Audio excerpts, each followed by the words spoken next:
Hi guys, it's me, HD, and welcome to another stream. Great to see you guys again. Of course, I went live last week, and we, of course, are now in the very heart of the summer break. We're pretty much now halfway through that summer break. And, yeah, obviously coming back with you today with another stream and another few talking points to get through before we get back to the serious business in a couple weeks at the Dutch Grand Prix at Zandvoort and get finished the rest of the season. But yeah, last Sunday, of course, I did my mid-season review, which went on obviously for quite a while. What we're going to be doing today is going to be shorter, not, very short, but definitely shorter than what we did last Sunday, which I think last Sunday's stream was like 2.5 hours long. What we're going to be doing today is, instead of looking at topics say to do with 2023, we're really looking towards 2024, because the 2024 grid has not fully sorted itself out yet, and it's not fully confirmed as to what the grid will be for next season. So what we're going to be looking at in this stream is certain teams and, the driver lineup situation at some of those teams where, their lineup is not officially confirmed, or there is, current talk of possible replacements for certain drivers, even though they've got contracts in place, to be, racing for those teams in 2024. So, yeah, that's what we're going to be getting into today. And the driver lineup, the talking points really to do with the driver lineups for next season that we're going to be getting into will be the Lewis Hamilton situation at Mercedes. Will he sign a new contract? And, how is that coming along? Because, of course, we've heard a lot about it, but, of course, still he has not signed officially a new contract at Mercedes Benz for 2024 and beyond. We'll then look at the Red Bull situation with Sergio Perez massively under pressure for his seat at Red Bull from probably Daniel Ricciardo and Yuki Tsunoda, currently racing at AlphaTauri, really to prove themselves worthy of a Red Bull seat. And of course, we'll see how that goes in the second half of the season, but we'll get into that as well today. And we'll also get into Logan Sargeant and his seat at Williams, and the chances, I guess, of him losing that seat.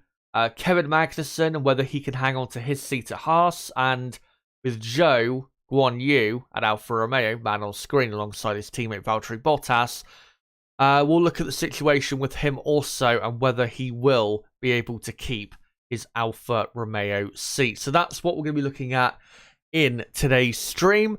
Hope you guys are doing well. Hope you're having a good summer break, and no matter what time it is in your part of the world or where you're from, hope you're all having as best a day as possible.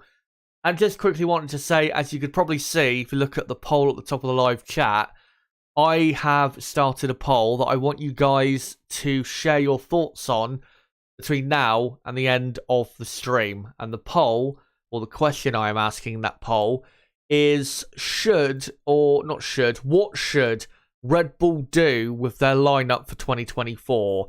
And the options are hire Daniel Ricciardo, hire Yuki Tsunoda, or keep Sergio Perez. Out of those three options, what do you think Red Bull should do?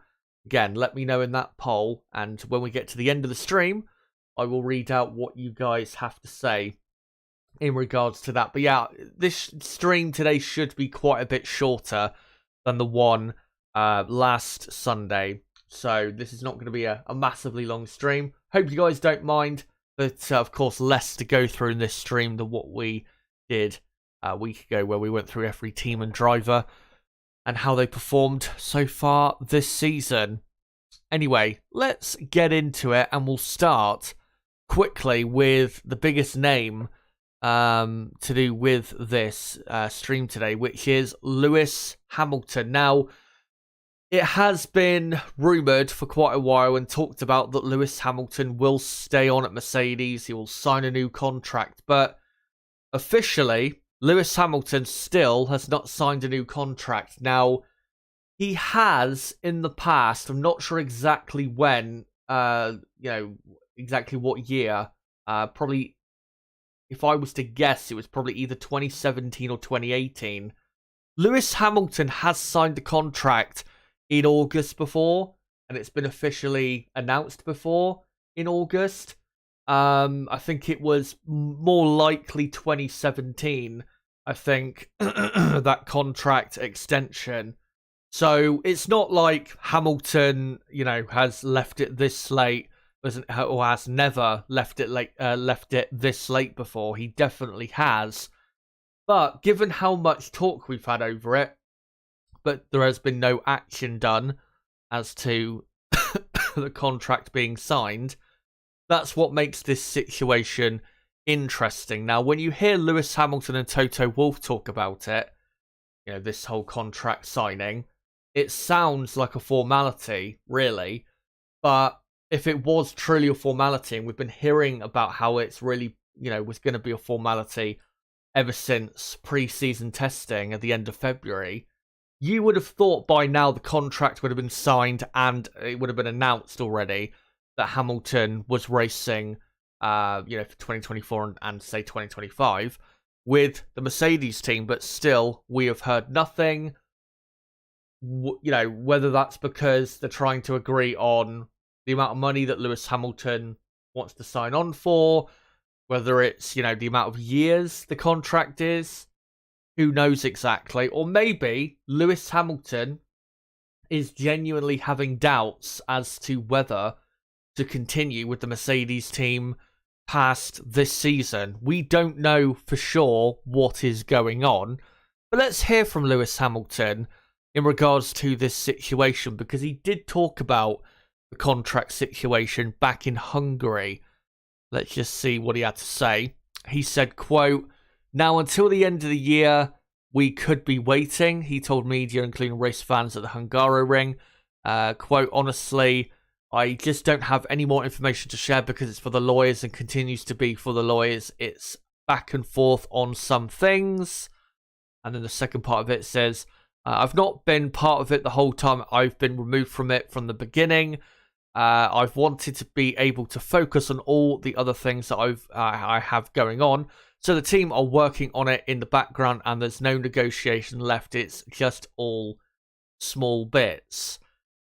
Now, maybe it has progressed to the point where it is only just small things they have to sort out now. But the thing is, we don't know whether it's been this, or, whether it's been the case all along that it was just small things or small details that were needed to be worked out between Lewis Hamilton, his representatives, and Mercedes Benz. So it's difficult to know exactly what is going on with this situation. Maybe it is just, a renegotiation when it comes to money and the years on the contract that, they're haggling over.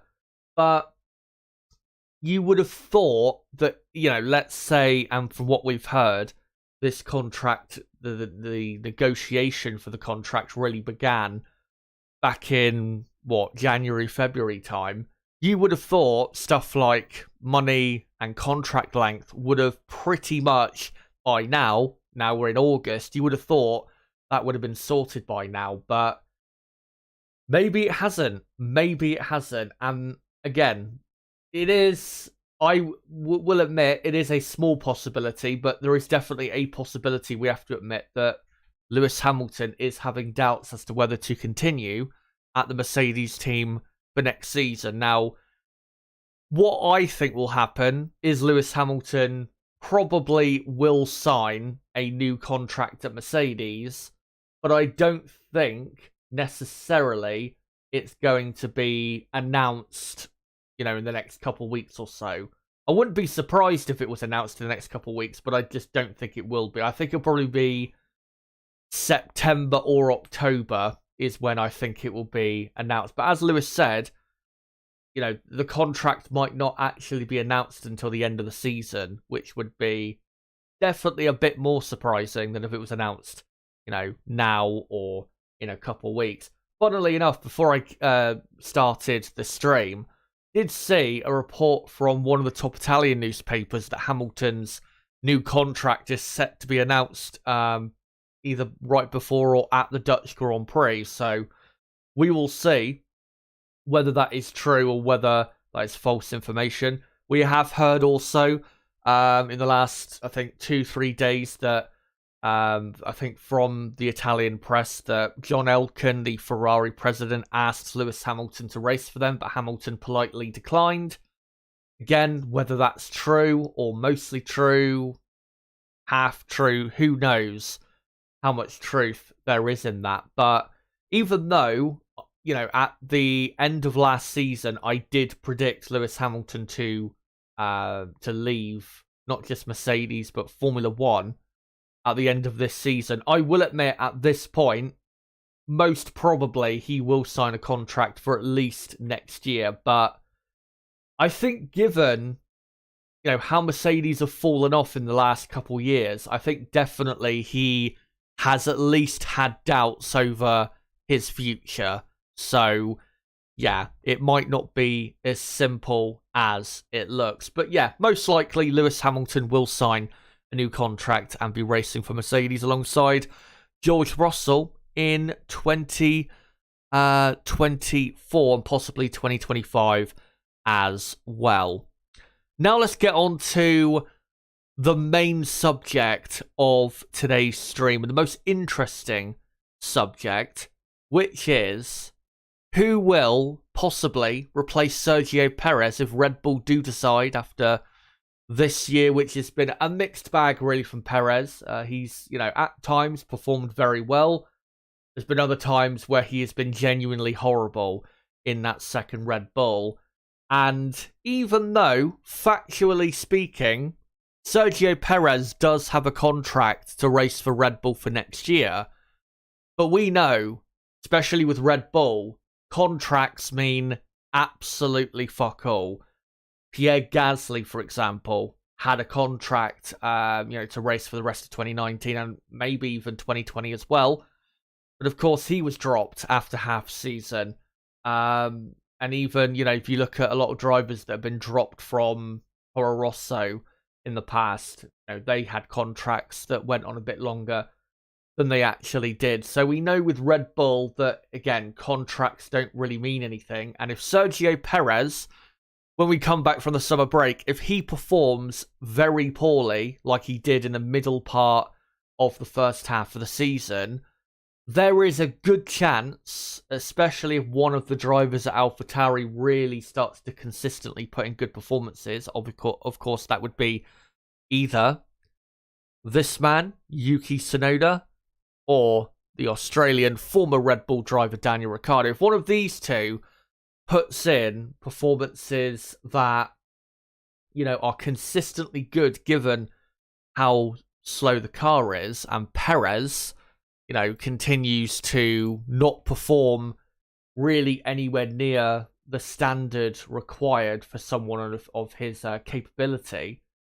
then there is, I think, definitely a good chance that that Sergio Perez will be replaced for 2024 by either Daniel Ricciardo or Yuki Tsunoda. When it comes to Sergio Perez, though, let me just quickly read out a quote when it comes to, this Red Bull seat from Christian Horner. And I think this quote was taken from the Belgian Grand Prix weekend a couple weeks ago, where I think a journalist asked him about the possibility of Daniel Ricciardo racing for Red Bull in 2024. And Horner was talking more about 2025, but I'll point out in a moment why Horner is not the most reliable type of, not the most reliable, that's the wrong way of putting it. He's not the most truthful person when he talks to the media, put it that way. So let's just go through this quote.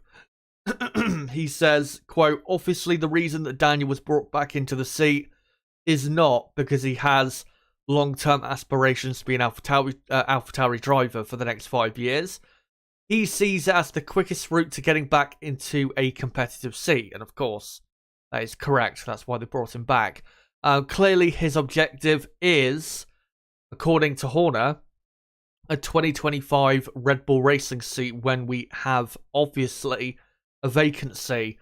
Now, Daniel has an opportunity between now and the end of the year to demonstrate that he hasn't lost any of his form. And then he continues to say, then obviously a decision will be made as to whether he remains in that seat for a further 12 months.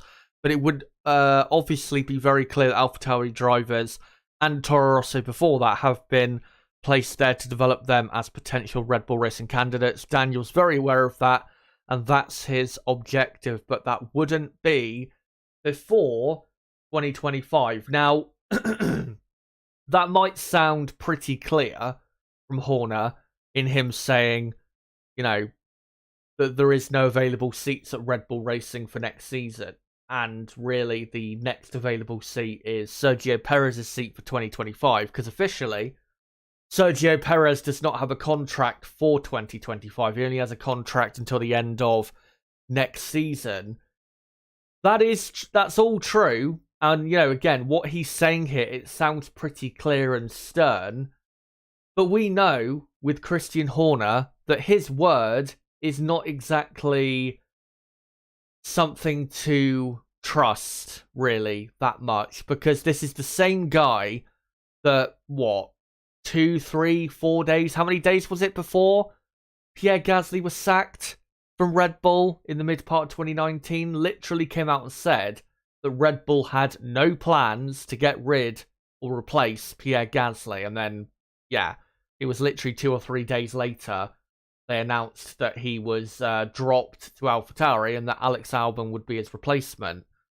I even remember when Alex Albon was in the seat in 2020, a lot of the time, Horner, when he was asked about Albon, his performances, and whether Albon would be on the grid for Red Bull in 2021, a lot of the time Horner would, with what he was saying, would make it sound clear that Albon was their man alongside Verstappen for 2021. But then, as we saw, as soon as the season ended, they got rid of him and put Sergio Perez in the car. So, point is, contracts when it comes to Red Bull doesn't mean anything. And when it comes to Christian Horner and what he says in the media, again, it's not, you can't read too much into it, and you can't, don't assume when you see a quote from him that he's necessarily telling the truth. Because I think what he's doing, Christian Horner, when it comes to Sergio Perez, is because Perez has a contract for next year, he's still, continuing to back Perez, because ideally, Perez, when he's performing at the level that, he was, for example, most of last season, and even at the start of this year, when he's performing at that level, then he is absolutely good enough for what Red Bull need in that second car, alongside, obviously, the superstar himself, Max Verstappen, who's just a bit further behind in this picture. But when Perez is performing like he did in Monaco, Canada, Spain, Austria, Silverstone, when he couldn't even make Q3, where, he was crashing in Q1 and ended up starting from the back of the field a couple times. If he keeps that up in the second half of the season, Red Bull will change their mind and they will officially get rid of him.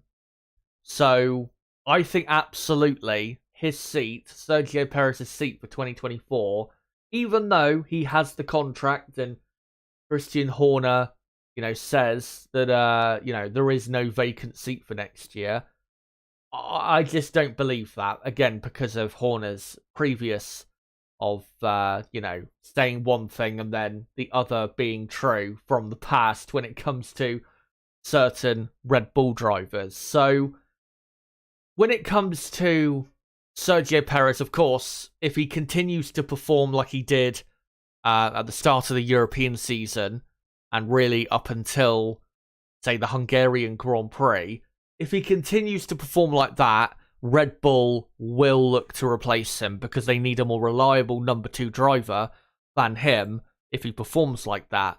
So, what about Yuki Tsunoda and Daniel Ricciardo? with Yuki Tsunoda, he's had a good season so far.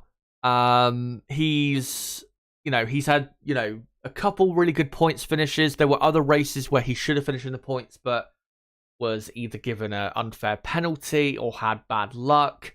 So it's not been the luckiest season for Tsunoda, and he definitely should be higher in the Drivers' Championship than he is. We've definitely not seen,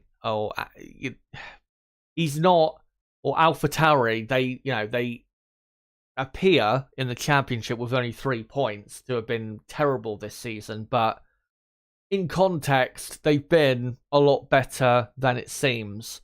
And really, I think their car is a bit better than maybe Nick De Vries, Tsunoda's teammate for the first 10 races, showed at the start of 2023. But definitely some of those really impressive weekends where Tsunoda was either in the top 10 and fell out later on because of a car problem, or genuinely ended up finishing in the points, it was more so because of Yuki Tsunoda's brilliance in those particular races. But the problem with Tsunoda is, and this is another reason why they put Ricciardo in the AlphaTauri alongside Tsunoda, is because they don't know still how good truly Tsunoda is compared to, say, another very good driver like Ricciardo, and really compared to a lot of other good, solid midfield drivers in Formula 1, which, of course, Tsunoda is. When you look at the stats when it comes to, qualifying, Tsunoda over Nick De Vries, 8-2 over Nick in those 10 races. So far in qualifying, it's 1 apiece between Yuki Tsunoda and Daniel Ricciardo. And with Tsunoda, compared to De Vries, he was, 3.5 tenths of a second quicker on average compared to De Vries in those first 10 races, which, is a good gap to have for Tsunoda, but we know from what we saw that De Vries was pretty bad. So it's hard to say. The point is, it's hard to say exactly how good Yuki Tsunoda truly is and whether he is truly good enough to be a Red Bull racing driver. I think definitely he deserves an opportunity to prove himself, at least at AlphaTauri alongside Ricciardo, prove that he possibly could be good enough for that seat. But I still don't think, even though he's had some very impressive performances this season, I still don't think we've seen enough, given that his teammate for the first 10 races of the season was pretty terrible. I still don't think we've seen enough, really, to suggest that Tsunoda is actually good enough to be racing for Red Bull. So, yeah, we will see whether Tsunoda, compared to Ricciardo, can do what he did to De Vries. If he can out-qualify Daniel by quite a lot and be consistently quicker, then if Perez continues to perform poorly, Tsunoda will probably get the second Red Bull seat for next year or maybe even 2025. But Daniel Ricciardo, he's had a pretty good return to Formula 1. Hungary, he out-qualified and outraced Tsunoda despite having a bit of a Turn 1 incident with the two Alpines and the Alfa Romeo of Zhou Guanyu. And yes, still ended up beating his teammate and finishing not too far away from 11th place in the race. Which for AlphaTauri, even though, of course, they want points finishes, that's not too bad of a result. So yeah, had a great performance in Hungary. Spa was definitely not as good overall, but the pace was still there. It is important to remember that in qualifying, the Friday qualifying we had at Spa, the reason Ricciardo was so low down on the grid compared to Tsunoda was because Ricciardo had his time deleted in Q1. He definitely would have been right around Tsunoda in qualifying. And remember, of course, in the sprint race, he did finish in 9th place. So the pace was there, just not as consistently as what we saw in Hungary. But it has been a good return for Daniel Ricciardo. There is zero doubt about that. But as I said, when it comes to Tsunoda or Ricciardo possibly getting into the Red Bull, of course, Ricciardo would be getting back into the Red Bull for the second time in his career. It is dependent on Sergio Perez and his performances for the final few races of the season. Now, let's just quickly look at Perez and how he's done compared to Verstappen so far this year. And yeah, in qualifying and the races, Max has dominated the fight with Perez. It's 10-2 towards Max in both qualifying and the races. And on average, with all the representative data I could find from all the qualifying sessions so far this season, Perez is about half a second per lap slower than Max Verstappen. Now, Max Verstappen is the best driver in the world. There is no doubt about that. And he is having a phenomenal season. Again, there is zero doubt about this. But Sergio Perez, in the first 5, say, races of the season, was not, on average, half a second slower than Verstappen. It was a lot closer to a tenth or two. And I'm not saying he needs to get that close again, but he needs to really be shaving off at least a tenth and a half on this average lap time that he is losing to Verstappen. A tenth and a half closer to Verstappen definitely improves his qualifying positions by quite a bit, and it would allow him to finish on the podium way more than he has this season. Really, Perez should have been, given that he's finished every race this season, Perez should have been on the podium at every race this season, but he hasn't been because, again, certain weekends he has been amazingly slow compared to his teammate Max Verstappen. So, yeah, just needs to bring that average lap time loss down by, like I would say, a tenth and a half. And I reckon if it's about 3, maybe 3.5 tenths at most, the average loss of lap time for Perez compared to Verstappen in the second half of the season, then I reckon that'll probably result in good enough performances and results that Perez will just about be able to keep his seat. But if he remains, on average, half a second or even worse,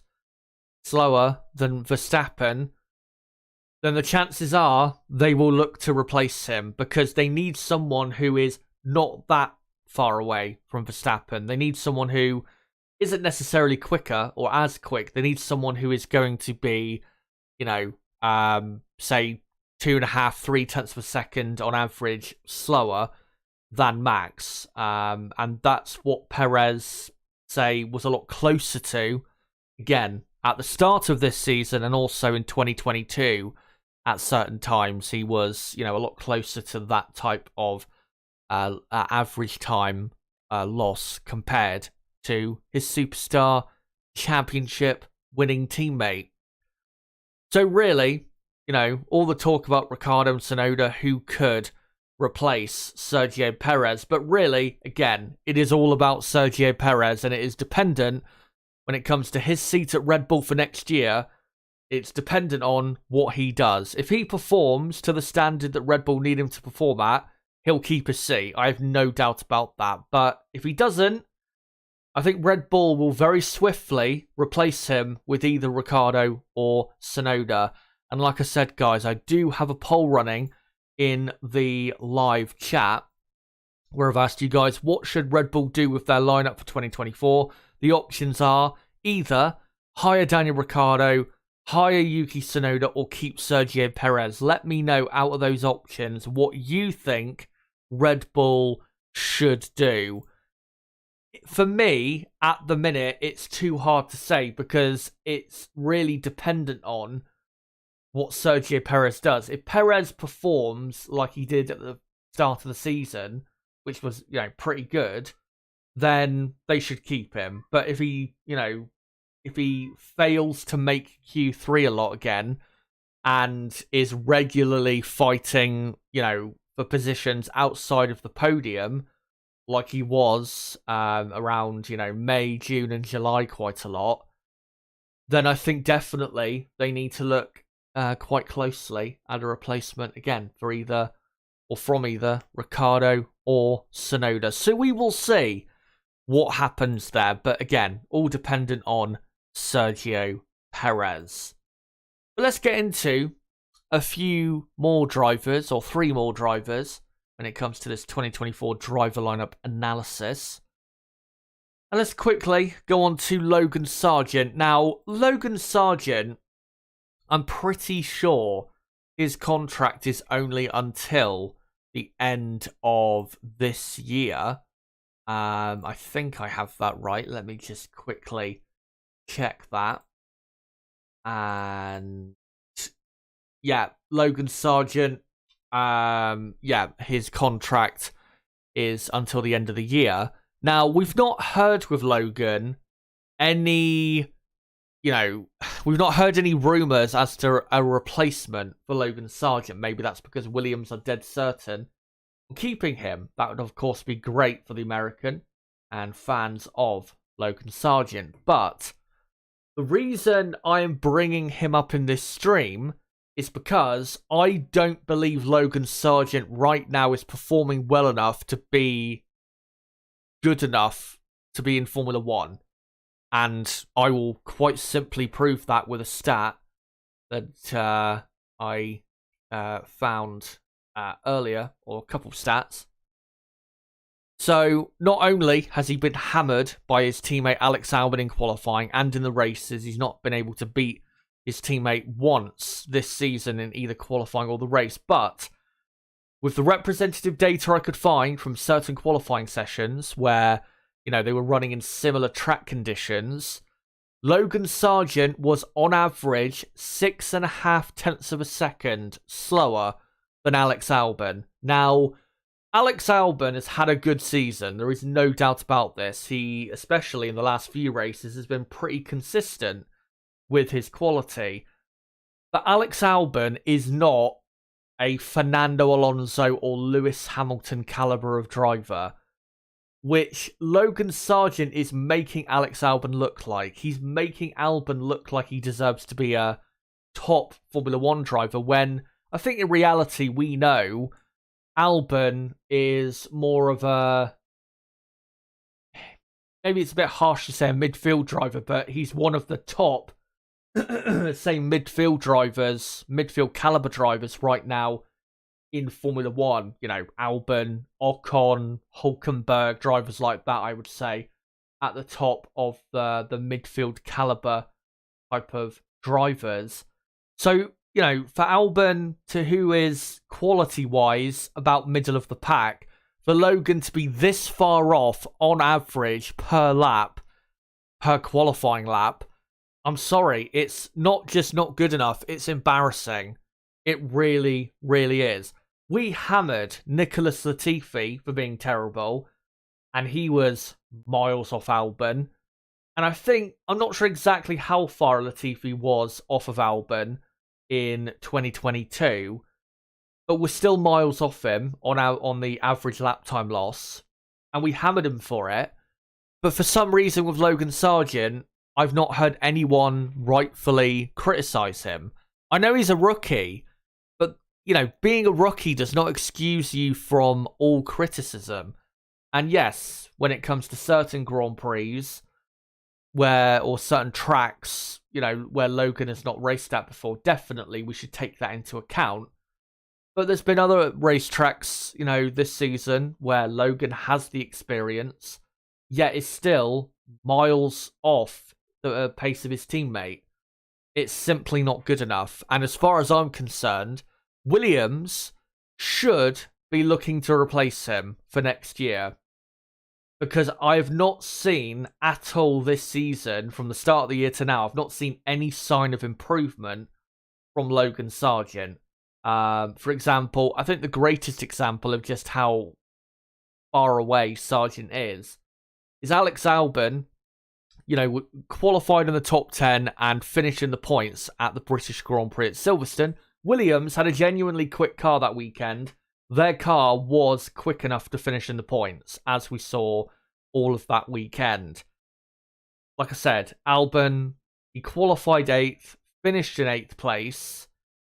Meanwhile, Logan Sargeant was racing around 13th, 14th, 15th place. That cannot happen. That cannot be accepted either by James Vowles, the Williams team principal, because Williams need every point they can get if they're going to secure the best positions they can in the Constructors' Championship. Now, at the minute, yeah, they are in P7 in the Constructors, but they are level on points with Haas, and there is no guarantee that Williams are going to hold on to 7th in the championship.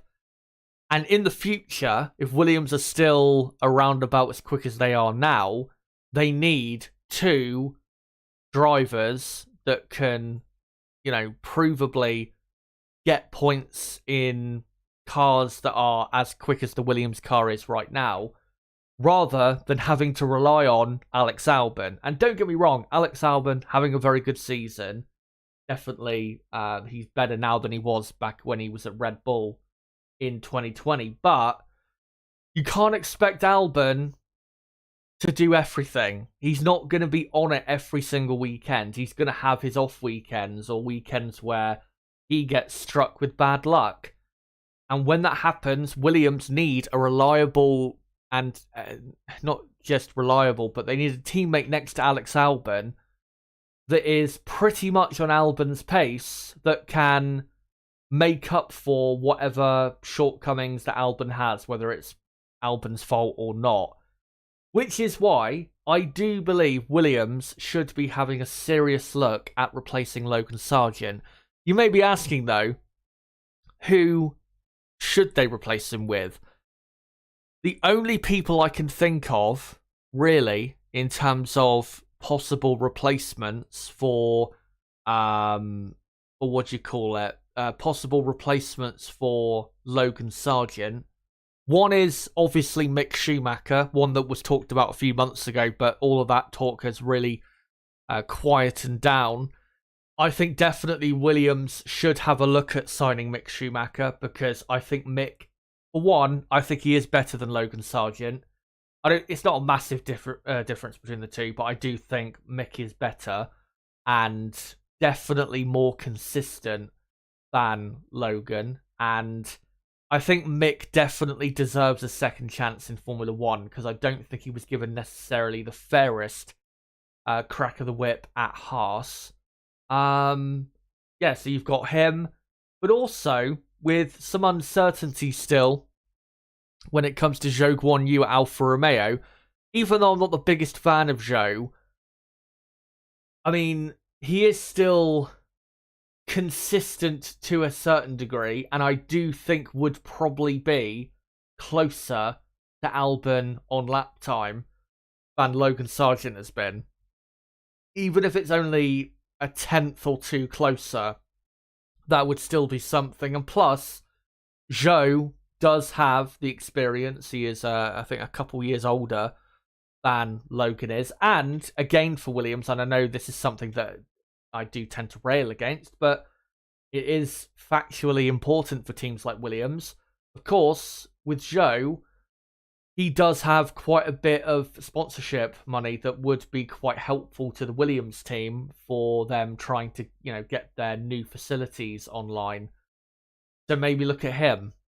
But I think definitely, if I'm James Vowles right now, I am looking at replacements for Logan Sargeant, because, again, they cannot rely on Alex Albon being on it every single weekend. They just can't. And there's no, there's no young superstar driver in the junior formula right now that is ready, I think, to be racing for Williams, that could realistically, given certain partnerships and ties, certain organizations, I don't think there is a superstar young driver in a junior formula right now that is ready enough to, say, join the Williams team to make up what would be a pretty strong lineup. There has been one lineup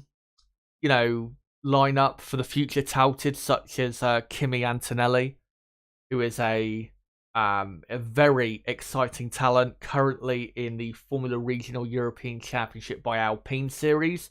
I think he's leading that championship. He's by far the most exciting talent in the junior formula, and probably is the next big thing, really, when it comes to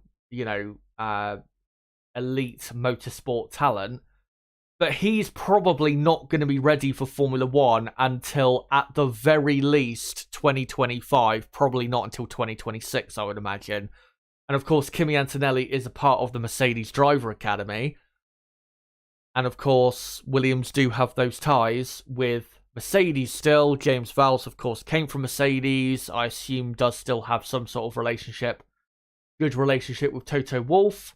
So, yeah, that's a possibility for the future. But again, the next year, that would be way too soon because Antonelli really needs at least a season in Formula 3 before he goes into Formula 1, and probably needs, a season in Formula 3 and then Formula 2 to, be ready for the step up to Formula 1. So, yeah, Mick Schumacher definitely, I think, is an option for Williams. Again, maybe Zhou Guanyu, maybe even if Haas decide to drop Kevin Magnussen, they could look at him as long as Magnussen isn't demanding too much, in wages or anything like that. Maybe they could look at him. But I think definitely if there are drivers available that would be actually interested in racing for Williams, I think Williams have got to do some negotiations because, again, they need a stronger driver lineup for the future if they're going to be a consistent, decent midfield team, at least for the next couple years. Because at the minute, they're a one-man team, and midfield teams cannot afford to be that because you just never get the, say, potential out of your car that you can if you're having to rely on just a single driver. So yeah, we'll see how that goes down. Most likely, given the talk I've heard, Logan Sargeant will probably remain on the grid. But again, I still think, I still think Williams, should be looking to replace him if they can. But most likely, they will keep him on. And if he continues to perform for the rest of his Formula 1 career, has performing at the minute, I don't think there's any chance he'll be on the grid for 2025. Will Logan Sargeant. Now let's go on to the Dane, Kevin Magnussen, that I just talked about a minute ago. Now, Kevin has not had a great Formula 1 season, as we know. He had I'd say a good 2022, not a great 2022. But when the car was quick last year, Magnussen did put in some really strong performances. Of course, got pole position in Brazil. Got some really good results at the start of the season as well. And overall had a good year in 2022. And when Haas signed Nico Hülkenberg, we assumed Magnussen would probably still be the better driver at Haas F1. But it has been anything but, really. Especially when it comes to qualifying. As in qualifying, Hülkenberg has outqualified Kevin Magnussen 9-3. And Hülkenberg has made Q3... 6 or 7 times this season, which is an incredible amount. Magnussen has only made Q3, how many times? Once, I think, in 2023, maybe twice, but I'm pretty sure it's only once, which would have been back in Miami. Been a very disappointing year for Magnussen when it comes to his main strength, which is normally his pace in qualifying. In the races, though, his pace has been a lot better compared to Hülkenberg. So really, it's been all about qualifying his struggles. And on average, from the representative data I could find, where they were both running Magnussen and Hülkenberg in similar conditions, Magnussen, on average, 0.6 of a second slower in qualifying. And position-wise, normally Magnussen is starting anywhere between, say, 15th and 20th, and Hülkenberg, a lot of the time this year, has been anywhere between 8th and 12th. They've been at massively different parts of the grid when it comes to qualifying all season long. And because Magnussen is 0.6 of a second on average slower than Hülkenberg, that's why Haas are looking at replacements possibly for 2023, because they obviously want 2 reliable drivers at their team if they're going to get the best out of this Haas car for next year. Now, the main name that has been touted as a replacement is this man, who is also under threat for his Formula One future at Alfa Romeo. Now, the rumour is that Haas F1, because Alfa Romeo have announced that they will not be the title sponsor of Sauber for next year, so next year Alfa Romeo will just be called Sauber F1, until of course Audi take over in 2026. Alfa Romeo are looking to become a new, or become a title sponsor of a new team. And the rumour is, it's not confirmed yet, but the rumour is that Alfa Romeo will be the title sponsor of the Haas F1 team. And of course, when it comes to Zhou Guanyu, a big reason why Zhou is at Alfa Romeo is because of not just, the financial side, but having a Chinese driver and opening up that market for Alfa Romeo does help when it comes to, marketing and sales in that part of the world. That's also been touted as a reason why Sauber are possibly looking to keep Zhou on for next year at Sauber alongside Valtteri Bottas. But it's really, between Haas and Alfa Romeo, it's really up in the air as to what's going on, or what is going to be going on here. Magnussen, it really looks like a 50-50 as to whether he will stay.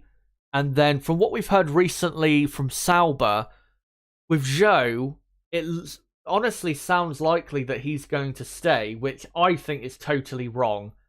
In my view, Zhou, if I was the Sauber team principal, I would be replacing Zhou Guanyu with Theo Pourchaire, because I don't think Zhou is really... I think he's good enough for Formula 1, just about, but he's not a great or very good or even that good of a driver, I think, for the Formula 1 level. If I just go for some stats quickly when it comes to Zhou Guanyu compared to his teammate for this season, Valtteri Bottas. Valtteri Bottas, who, yes, is on his day very quick, but we have to remember, at least in my view, Valtteri is past his prime. This is not the prime Valtteri Bottas we saw in 2019 or 2020. Bottas has comfortably outqualified him in 2023 and has outraced him. And on average, in the qualifying sessions where Zhou has been slower than Bottas, from the sessions where I could find, good representative data, again, in similar track conditions, Zhou was a third of a second slower than Bottas, which is not good enough. I mean, there are qualifying sessions where Zhou was only a tenth off or even less, but yeah, overall, on average, a third of a second away. And to be beaten 8-4 out of 12 races so far compared to Bottas in qualifying, and then 7-4 compared to Bottas, he was beaten in the 11 races where they both finished so far in 2023. I just don't really think that's really that good enough to be, constituting a re-signing for Zhou for 2024.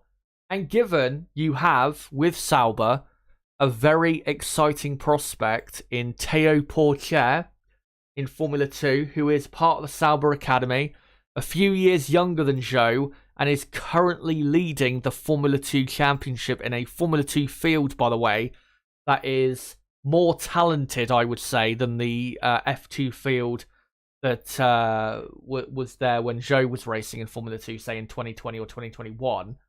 Still talented it was back then, but not as talented as it is now. I think, really, there's nothing to lose with them replacing Zhou with Theo Pourchaire instead. I just don't think there is really anything to lose there.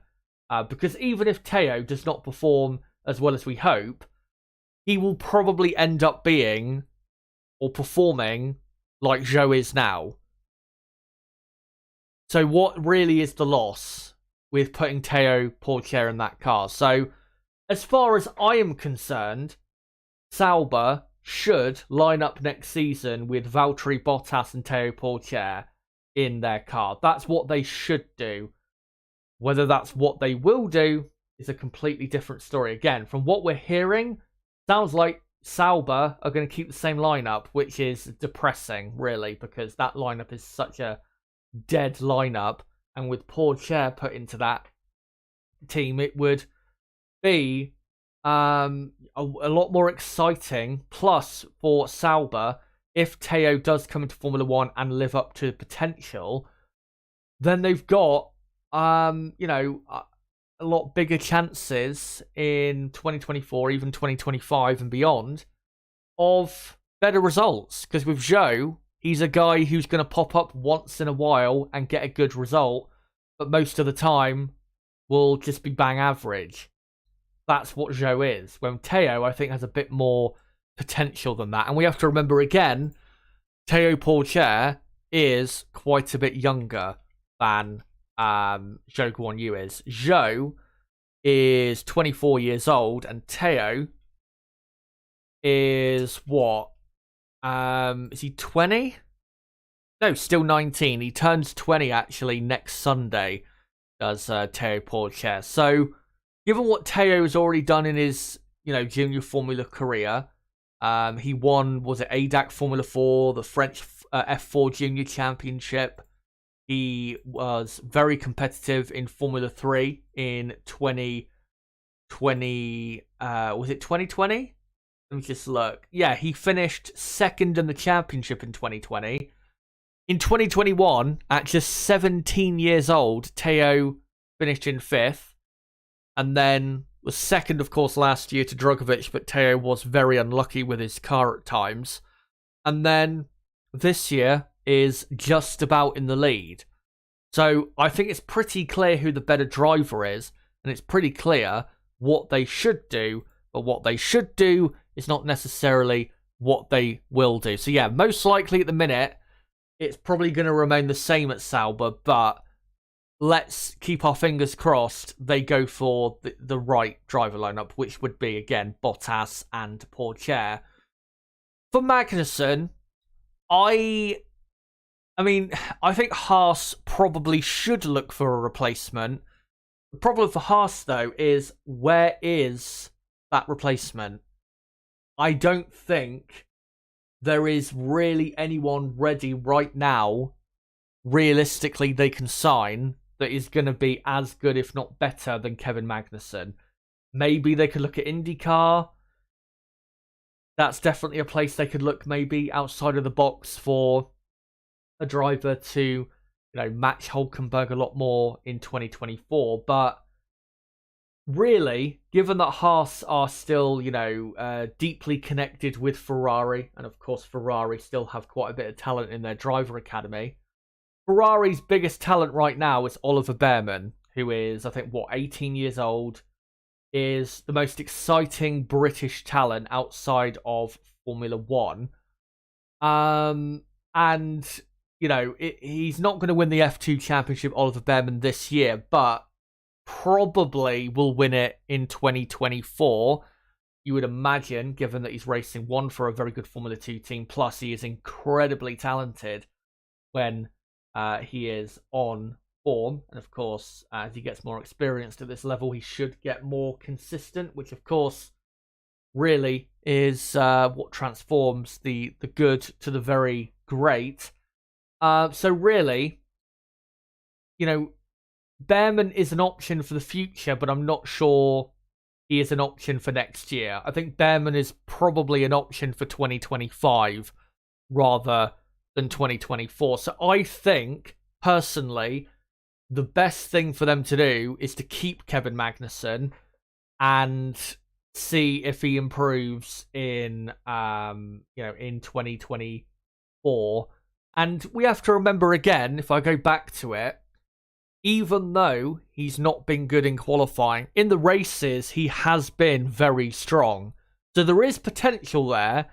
He just needs to work on his qualifying performances. If he gets to the point where he's matching Hülkenberg, or even maybe going quicker than Hülkenberg in the second half of the season, Magnussen will probably beat Hülkenberg in the second half of the year. So, yeah. I think really, that's what I think Haas should do. Give Magnussen another year. Plus, you have to remember, Magnussen has been a great servant to the Haas team. He's been the best driver Haas have ever had. And he's been, their team leader, even though he took a year out in 2021. He's been their team leader since 2018, and he's been absolutely phenomenal for the team. And I think, him having just one bad year doesn't necessarily mean that he deserves to be sacked from the team. So, yeah, I think they should keep the same lineup Haas for next year. Whether they will or not, though, it's really a 50-50. It depends really what Zhou does, who of course is currently at Alfa Romeo. Will Zhou follow Alfa Romeo to Haas, or will Zhou stay at Sauber? I think it really does depend on where Zhou ends up for 2024. So we will see when it comes to that. But if Zhou does go to Haas, then Magnussen probably will be out of Formula 1. But if Zhou stays at Sauber, Magnussen probably stays at Haas then. But if Zhou's off the grid, then Magnussen definitely, I think, will be staying at Haas. But that, guys, is all of my analysis when it comes to the 2024 driver lineups. Now I want to hear from you guys in the live chat. For all the drivers and talking points I've just gone through, let me know your opinion of all of those situations, and what should those certain teams do with their driver lineups for next season. Let me know in the live chat right now, and I'll get to your comments in a few moments' time. Just wanted to say quickly, don't forget to subscribe, guys, for more content like this, because we've got still some more content coming your way in the next week or so. Next Sunday, I will be live yet again, same time, 12:30 PM UK time, for a preview of the rest of 2023. Yeah, next Sunday at 12:30 PM UK time. Then a few days later, on Thursday, the 24th of August, live at 8 PM UK time, I'll be doing a Dutch Grand Prix weekend preview. Yeah, we are only, 10 or 11 days from that weekend preview stream. So we're not that far away, guys, really, from getting back underway in 2023. But yeah, if you're new to the channel, don't forget to subscribe. If everyone watching, smash that like button. We're currently on 17 likes. Let's try and get up to 25 plus if we can by the end of the stream. But what I'm going to do is I'm going to go through as many comments as I can, and then probably come to the end of the stream, because really I've talked about everything I wanted to talk about. Let's read what you guys have to say. Hello to all of you, by the way, that are watching. Great to see you all. Lucas Pierre Pourchaire, I think it is. Not sure if I pronounced the last name right. Says, Pourchaire, if you win the F2 championship, must have an F1 car. Only 20 years old in 2024. Youngest pole in F2. Youngest feature race winner in F2. Only 2 points behind Piastri in F3. Second in F2 last year. Come on. Exactly. I feel the same way as you, if not stronger. I think the guy is absolutely deserving to be on the grid. But as we know in Formula 1, money talks. And really, if Zhou does stay on the grid, I think that'll be the reason, is because there are certain advantages for Zhou when it comes to partnerships with certain manufacturers or sponsors, stuff like that. Rebel says, if he ends up second in the championship, he gets to keep his seat. Maybe. Depends how many points clear he is of the rest of the field. If he only beats Hamilton by like 2 points to second place, I'm not sure necessarily that will be enough, given that Red Bull have had such a, incredibly quick car this year. Laurie Rastogi says, even though Perez is second or in the championship, or ends up second in the championship, it's not necessarily a good season from him. What happens if the likes of Ferrari and Mercedes close up on Red Bull? Well, that's exactly why they're testing out Ricciardo against Tsunoda, because they do not want to have themselves at a disadvantage. They don't want to be going into next year and then have Ferrari and Mercedes right on their tail and have only one car in the fight, because that will really put them at a disadvantage. And we saw back when Mercedes had two more so reliable drivers compared to, say, Red Bull in 2020, 2021, that having two cars up there consistently against one is a massive advantage to have, especially if you're only fighting against that one car from another team. So, yeah, they definitely have got to cover themselves for that eventuality. Let me find some other comments here if I can. Papa Woody says, we need to remember that the Red Bull drive is not an easy one. Ricciardo had it, then Gasly and Albon tried and failed, and Perez is doing well but still struggles. Known versus unknown. I think with the mistakes Red Bull have made, obviously Ricciardo when he was at Red Bull was absolutely good enough. Obviously won some races, and even compared to Verstappen, Max was quicker, but Ricciardo was still very competitive with Verstappen a lot of the time. But Max, of course, since 2018, 2017, has improved quite a bit. I think with Gasly and Albon, I think the reason they failed is because they weren't ready for that opportunity. If you had put Charles Leclerc, for example, in the Ferrari in 2018, yeah, he probably would have had some really good performances, maybe a couple race wins, but I don't think he would have been as stunning in a debut year at Ferrari as he was in 2019, in 2018, which was his debut season, where, of course, in reality, he spent it at Sauber. And I do think if you're going to promote a young driver into a top team, you have to give that young driver enough time. Pierre Gasly was not ready. He only had one full season. And that one full season, it was decent, but it wasn't great. It wasn't on the same level of what Charles Leclerc did at Sauber. And then with Alex Albon, he literally had, 11 races of his F1 career and then was thrown into a Red Bull. I think that's really why they failed. And the reason Perez mostly has done good enough for Red Bull is because Perez, one, a lot more experienced, and two, is normally, most of the time, consistent. Memnarch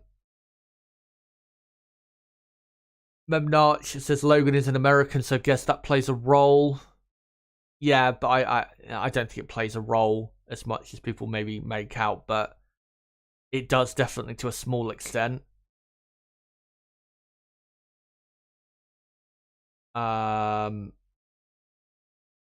Laurie Risto saying that Zhou is probably a back market F1 driver at best. Alpha keeping Zhou doesn't show much ambition. That really sums it up, brilliantly. Ambition.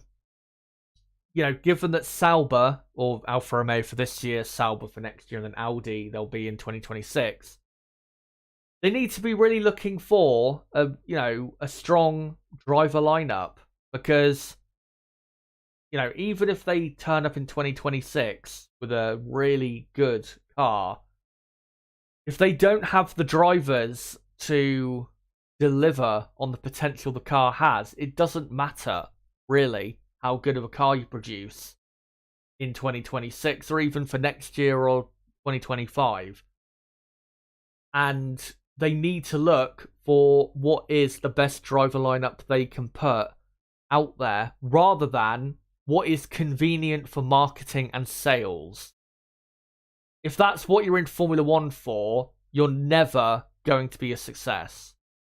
And if that is what Audi are looking at when it comes to favourability towards Zhou, for the future, then Audi will fail in Formula One, because you cannot be doing stuff like that. You have to pursue excellence at every level all the time. You cannot, afford to be doing stuff like that and get away with it. And as we have seen in the past, very good cars with driver lineups that weren't so great have ended up having seasons, those teams, that were not they didn't really deliver on the potential that that team had. A great example of that is Racing Point in 2020. Racing Point should have comfortably finished third in the championship. Sergio Perez had a great season. Lance Stroll, though, was very inconsistent. And that's why, obviously, the points deduction didn't help.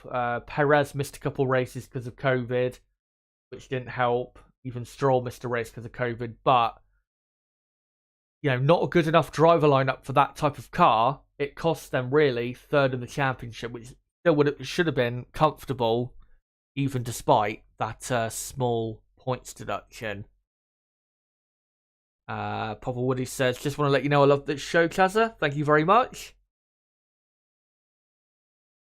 Memnarch says, don't forget Perez also sells a lot of merch in Mexico. True, but again, I think Red Bull, they don't really care that much about that because they're here to win rather than sell, merchandise and make money. And that's really what separates the serious manufacturers, big teams in motorsport, and the ones that are, very unserious. Laurie's saying your blood pressure will go through the roof if the show gets kept for another 3 years. Yeah, it really, really would. For me, Zhou is on the level of maybe not as bad, but he's kind of around that type of level of an Esteban Gutierrez, or who else would I put in that bracket? A Bruno Senna type driver, just a backmarker type of Formula 1 driver. Not necessarily not good enough for Formula 1, but they're never going to be good enough to the point where they're consistently putting in great performances and consistently getting great results. They're always going to be, just somewhere at the bottom every single season. But I think, guys, given that I've talked about everything I wanted to talk about and I've read out some of the best comments I could find, I think I'll probably bring the stream to a close. Let me end the poll in the chat where I've asked you guys, what should Red Bull do with their driver lineup for 2024? The options were hire Ricciardo, hire Tsunoda, or keep Perez. And with 41 votes, you guys have voted with 51% of the vote for Red Bull to hire Daniel Ricciardo. Second is keep Sergio Perez. And then third is hire Yuki Tsunoda. Thank you guys for voting. Still, for me, too hard to say necessarily what they should precisely do. So, yeah, that's it for the stream, guys. Thank you very much for coming along. Again, here is the next 2 live streams on the channel. Next Sunday live at 12:30 PM UK time. Same time as I went live today for the preview of the rest of 2023. And then a few days later on Thursday, the 24th of August, live again at 8 PM UK time for the Dutch Grand Prix weekend preview. But thank you guys for coming along for tonight's stream, or today's stream, rather. Been great to have you. Before you go, don't forget to subscribe. Make sure to hit the notifications bell so you're notified for more, content, live streams as well. Make sure to smash a like button before you go. And if you want to keep up to date with content on this channel, make sure to follow me on Twitter at ChazHD5. That's a great place you can keep up to date with my content. And as well, don't forget to join my Discord server. Link below in the description, and probably a link being posted in the chat as well. A great place for notifications for my videos and streams and any channel updates in general. But guys, until my next live stream on the channel, this time next week, we'll be doing a preview of the rest of 2023 and looking at some of the key battles for the rest of the season. It has been me, ChazHD. Goodbye.